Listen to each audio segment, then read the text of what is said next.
জিতন চৌধুরীকে জাত তুলে অবমাননা করা হলো, তখন আপনাদের এই কুমিল্লা জাতিরা কোথায়? উনি কি আদিবাসী নন? ত্রিপুরীদের মধ্যে কি কোনো সেন্টিমেন্ট তৈরি হয়নি? কেন আপনারা নীরব ভূমিকা পালন করছেন? দুদিন পর পর নাটকের মহড়া করে এখানে রাস্তায় বসে যান, কখনো রুমান হরফ নিয়ে, কখনো গ্রেটার চিত্রলেন নিয়ে।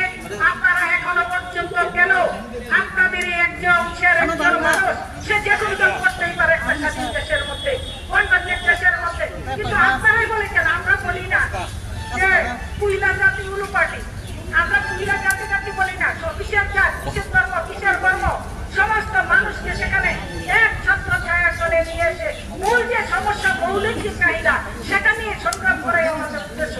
আপনারাই বলেছেন, কিন্তু আপনারা বলে তো আপনাদের কথায় থাকতে পারলেন না। আপনারা কে করলেন, রাস্তায় বসলেন না, কথা দিলেন না, প্রতিবাদটা করলেন না। বিধানসভার ভিতরেও তো আপনারা ছিলেন, ওই 200 তো বললেন না।